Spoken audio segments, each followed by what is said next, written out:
Welcome to MarcusG.TV. I'm Chef Marcus Guiliano. I'm a chef on a mission. Hello. Hello. Sorry. Like you were disguising your voice there. Yeah, I was a little bit. So Jamie joins me today. Yes. My favorite guest. Am I a guest? No, you're the co-host. Okay. You're the co-host. I do a lot of YouTube videos, and sometimes you're not on all the videos.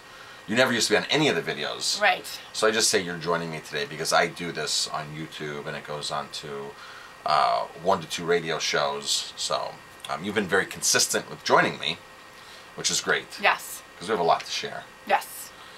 A lot to talk about. Let's talk about our Thanksgiving nightmare. Yes. As restaurant owners. Yeah, we had quite an experience with Thanksgiving this year. You know, we've never really lost power before at our restaurant. A few times, but in extreme cases. In the many years that we've been open, we've lost maybe 3 days because of power. Yes. Right. And those were for the hurricane. Right. Which everybody lost power for that. Right. So on Wednesday night we were open, and we decided to open on Wednesday night for business. The night before Thanksgiving, it's typically a busy night. People go out. Well, when we woke up on Wednesday morning, it was starting to snow. And it was the first snowstorm of the year for us. Yes. Not many people can say that in the area, or Buffalo. Right. In certain parts of the country. It was our first snowstorm of the year. It was very warm the day before, so the snow was coming down. I know it was like 60 degrees the day before, 61 Monday degrees. and Tuesday, it was pretty warm this week. Yeah, and I'm like, snow? What are they talking about? Yeah. Snow. So they were calling for like 9 to 12 inches or something. And it started coming down, but it wasn't sticking at first. You know, it took a while for it to start sticking because the roads were pretty warm. But it ended up sticking, and it was a very heavy, wet snow. We didn't get a lot. It didn't seem like we got a lot of snow. Maybe 4 inches, 5 inches. Maybe five inches. And now we're in a valley, so up the mountain we're at 330 feet elevation here at the restaurant. Right. As soon as you go up the mountain, like I went on a trail run in the middle of the snowstorm, and when I started there was only 3 inches on the ground. When I got up to 1,500 feet elevation, I mean, well past my ankles were covered in snow. Oh. So just, a mile from here, going up the mountain, there's a massive difference in the amount of snowfall. But where we're at 330 feet elevation above sea level, we didn't get as much as our surrounding neighbors, our surrounding communities. So we think that we had it bad. The folks on the mountain communities really had it worse than we did. Twice as bad as us. But it was a heavy, wet snow. Absolutely. And we had a few tables that were dining with us. We're not typically super busy when it snows outside because people don't really travel too much for us. We're a destination restaurant. And so about 8:30, I think it was. 8:30, 9 o'clock. 9 o'clock. Our electric kept kind of flickering throughout the night. And we were like, oh wow, we have power, we're good. And then all of a sudden it just went dark. Partial dark, actually. We had a brownout. So, we had some lights that were working and some that were not. The bathroom lights were working, the front lights were working, the hall light was working, half the kitchen lights were working. Of course, the coolers weren't working. We could run the ovens because it's on gas. Right. But we got most of the food out. And of course, the biggest thing is the ventilation hoods in the kitchen. Yes. You need to vent out all of you can't turn on a grill, broilers, things like that, open flames that are sauteing, creating smoke. You have to get that out of your building. Right. And of course, that builds up and that becomes uncomfortable. And the heat, instantly, when you cut those fans, it's all of a sudden like an inferno in the kitchen. The heat you don't realize how much heat is escaping out of the building. You realize it quickly once you have no fans. Right. So about 8:30, 9 o'clock, we had no electric. We still had tables in. Everybody was eating. And, it was nice because everybody was like, oh, this is so nice. Somebody turned on, music on their phone. And, it was nice. Everybody kind of left and finished their meal, and everybody had a good time, but we died down quickly. And sat around and just prayed that the electric came back on throughout the night. We did the waiting game. We called Central Hudson, who's our electric supplier. They said there was 33,000 people out. And they said, oh, and these big cities, and they named a bunch of big cities. Right, Kingston. Are out as well. As well, we're like, oh no, Kingston's out. That's a half an hour north of us. That's the major city near us. That was the first capital of New York, by the way, was Kingston, New York. And we're like, oh no. And we said, you know, we own a restaurant.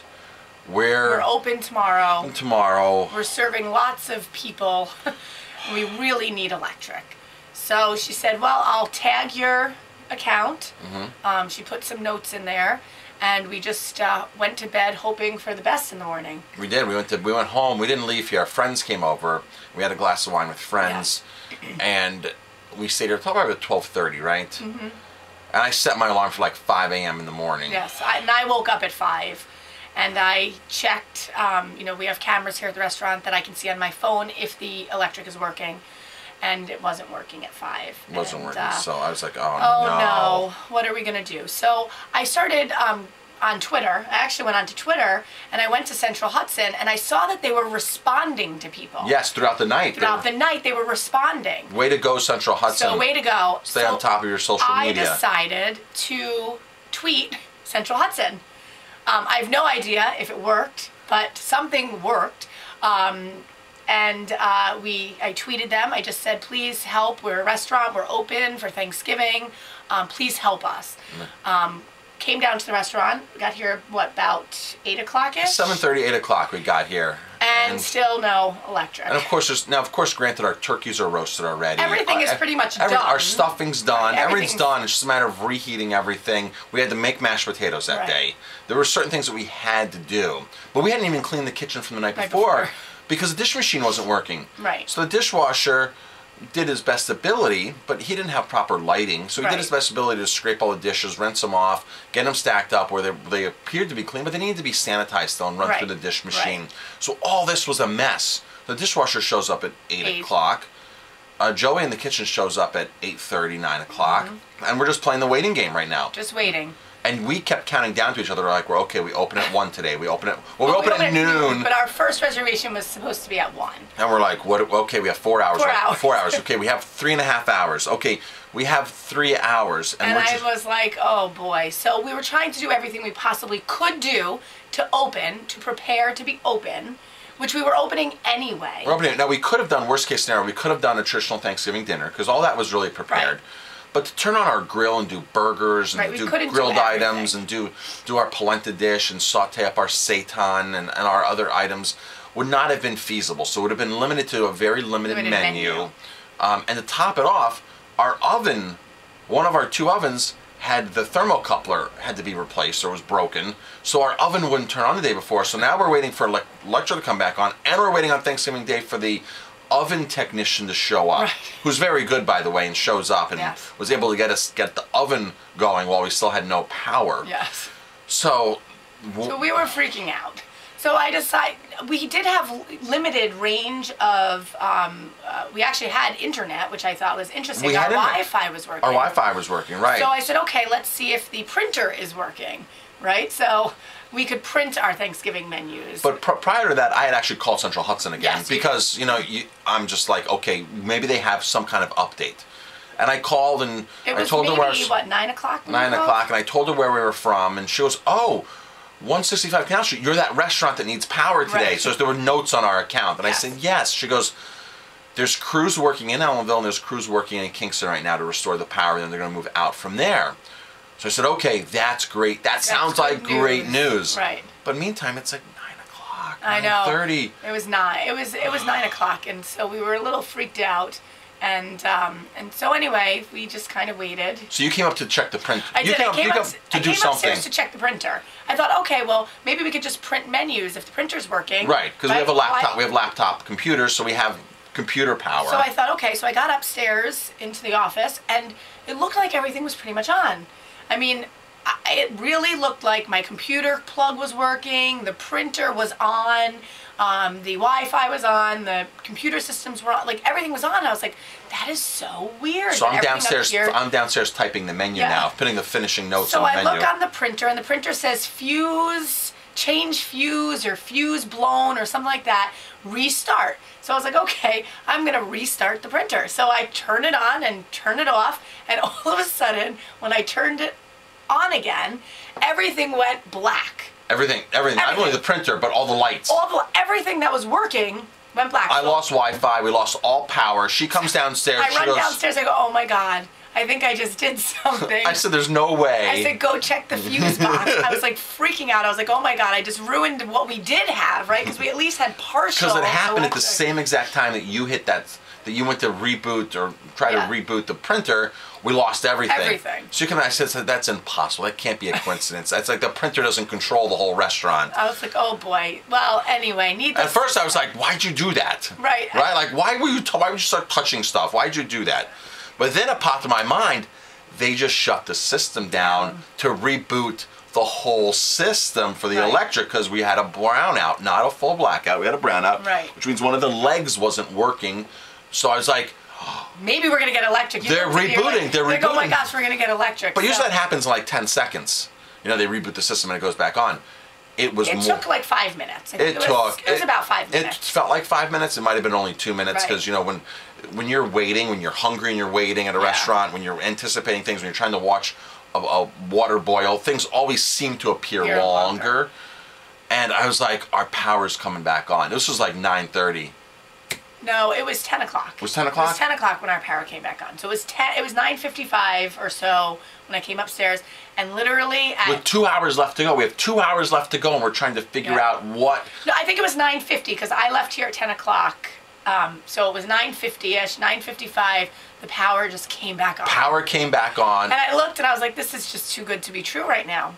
Right. We need to like still anticipate that we're not going to have power. Because it flickered, like a half an hour later, it flickered on and off, and I was like, okay, I'm not even going to pretend I saw that. I'm just going to keep working. Right. Now we have a full kitchen staff, and 10 o'clock, the whole kitchen staff is in, the kitchen crew comes in. They had no idea what myself and you were going through the previous hours. Right. Half of the guys that came in were off the day before. They had no idea that we didn't even have electric. They had no clue. No clue. So at that point, it was just like kitchen, full motion. Full motion, let's go. Let's go. Now we can do this. Right. And it's funny because at that moment when the power came back on, within probably about 5 minutes or so, the phone started ringing like crazy for people who didn't have power at their houses and needed reservations. So we opened up at noon. We had walk-ins at noon. We had walk-ins. People walked in because they didn't have power. And we had a reservation that called, a last-minute reservation for noon. Right. And we opened up and everything went out beyond smooth. I mean, beyond smooth. The whole day. We couldn't have asked for it easier. It was our busiest Thanksgiving ever. And it was the easiest. It was the easiest Thanksgiving ever, and just super smooth. And the 12 hours leading up to were so stressful. So stressful, and it was like, what are we gonna do? We need to file an insurance claim. We were still making whipped cream at. Well, the first order of dessert was coming out. It was like, slice the pumpkin pie, make the whipped cream first. Yeah. So it was very stressful. Listen, we all have it. I looked at Marcus at one point, you know, the night before I said it to you, before we went to bed, and when we woke up and knew we didn't have any electric, I said, there's nothing we can do. Nothing we can do. We cannot control Mother Nature. We cannot control everything in our lives. And I'm like, I should have bought a generator. And I was like, but you can't control it. And the amount that we would use a generator, you know, you don't know. You have no idea, right? You buy a generator and then you'll never use it. We're on a unique grid here in Ellenville, in our block. We're the last ones to lose power. The last ones to lose power, of course, is the hospital and the hospital grid, which is a mile from us.